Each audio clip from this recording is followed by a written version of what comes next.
अच्छा, अब देखो ये सिंगल कमोडिटी की बात कर रही हूँ, मतलब एक कमोडिटी अगर कंज्यूमर कंज्यूम करता है तो उस केस में उसका कंज्यूमर इक्विलिब्रियम कौन से पॉइंट पे आएगा। ठीक है, मैंने बताया कि ये फॉर्मूला है फाइंड आउट करने का। ठीक है, इसका मतलब है कि उस कमोडिटी का मार्जिनल यूटिलिटी जब उस कमोडिटी के प्राइस से इक्वल हो जाए उस पॉइंट पे कंज्यूमर इक्विलिब्रियम आ जाएगा, उस पॉइंट पे कंज्यूमर इक्विलिब्रियम आ जाएगा। इसको थोड़ा सा हम इधर पे समझेंगे। देखो एक कमोडिटी है से एक्स, ठीक है, उसकी जब पहली यूनिट मैंने कंज्यूम करी तो सेटिस्फैक्शन 10 था। प्राइस मैंने पहले बता दिया था कि जिस टाइम पे हम ये कॉन्सेप्ट पढ़ेंगे या जिस टाइम पे ये चीज़ फॉलो हो रही होगी मार्केट में, उस टाइम पे प्राइस कांस्टेंट रहेगा।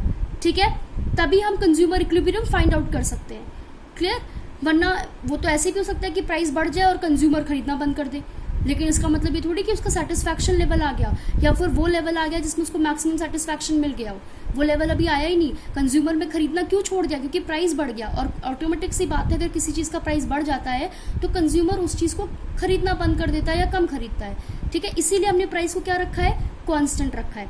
अब देखो एक्स कमोडिटी का हमने पहले यूनिट कंज्यूम किया MU, मार्जिनल यूटिलिटी कितनी हुई 10, प्राइस 5, दूसरी यूनिट 8, मतलब एडिशनल यूनिट जब कंज्यूम कर रही हूँ, एक और यूनिट कंज्यूम करी 8, एक और यूनिट कंज्यूम करी 6, एक और यूनिट कंज्यूम करी 5, और फिर डिक्लाइन होता जाएगा। अब देखो ये पॉइंट, ये वाला यूनिट दिख रहा है, मतलब जब कंज्यूमर चौथी यूनिट कंज्यूम कर लेगा ना, चौथी यूनिट के बाद वो कंजम्पशन वो करना बंद कर देगा या वो डिक्लाइन करना शुरू कर देगा, मतलब वो कम खरीदने लगेगा सामान, या तो वो बंद कर देगा या वो उस प्रोडक्ट को कम कंज्यूम करने लगेगा। कंज्यूम का मतलब कम खरीदने लगेगा। रीज़न बिहाइंड दिस, उसका ये वाला लेवल आ गया मैक्सिमम सेटिस्फैक्शन।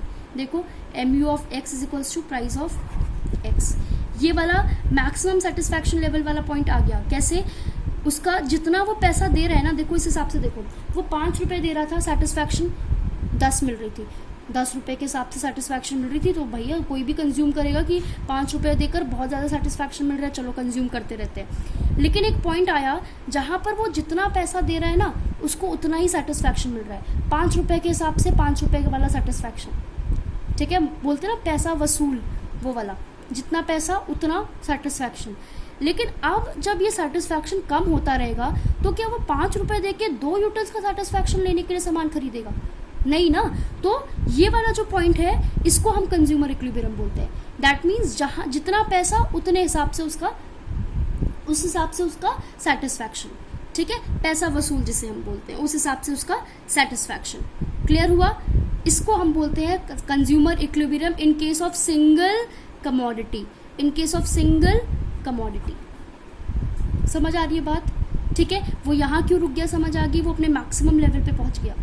ठीक है, मैक्सिमम लेवल पे पहुंचने का मतलब समझ आ रहा है, मैक्सिमम सेटिस्फैक्शन उसको यहाँ पर मिल गया, यहाँ तक उसको मैक्सिमम सेटिस्फैक्शन मिल गया। अब वो यहाँ के बाद उसको सेटिस्फैक्शन नहीं मिलेगा, इस पॉइंट तक उसको मैक्सिमम सेटिस्फैक्शन मिल गया, इस पॉइंट पे आके वो रुक जाएगा।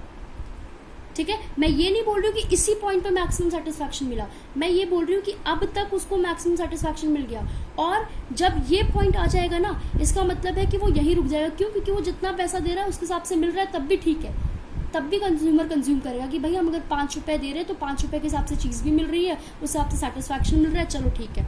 लेकिन अब इसके बाद यहाँ तक उसका मैक्सिमम सेटिस्फैक्शन लेवल हो चुका है, 4th यूनिट तक उसका मैक्सिमम सेटिस्फैक्शन लेवल हो चुका है। ठीक है, अब उसको कोई टेंडेंसी नहीं है आगे खरीदने की या आगे इस प्रोडक्ट को कंज्यूम करने की। क्लियर हुआ? इसका ग्राफ देखो कैसे बनेगा। एक्स एक्सिस पे हम लेंगे यूनिट्स, वाई एक्सिस पे हम लेंगे marginal utility and price both. ठीक है, ये आप मार्क कर लेना अच्छे से, 1 2 3 4 5 6। ठीक है, ये हो गया 1 2 3 4 5 6। ठीक है, ये आपका वाई एक्सिस हो गया, ये आपका एक्स एक्सिस हो गया। प्राइस हमने 5 रुपये रखा था तो ये कांस्टेंट हो गया। ठीक है, MU आपका 10 रुपये से शुरू हुआ था तो ये 7, उसको और हम बढ़ाएंगे 8 9 10, ये हुआ। MU यहाँ से शुरू हुआ, शुरू होते होते होते होते होते होते डिक्लाइन होगा। ठीक है, ये प्राइस हुआ, प्राइस ऑफ x, ये हुआ MU ऑफ x।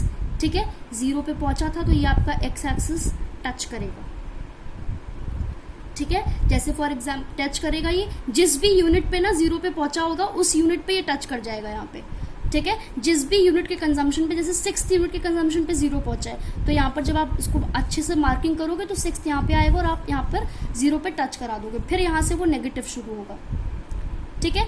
अब ये पॉइंट जो है ना, ये कंज्यूमर इक्विलिब्रियम है, क्योंकि इसी पॉइंट पे mu of x is equals to price of x हुआ है, ठीक है। तो 4th, ये कौन सी यूनिट पे आना चाहिए, यहाँ पे 4th पे। मार्किंग सही से नहीं है क्योंकि मैंने स्केल से नहीं करी है।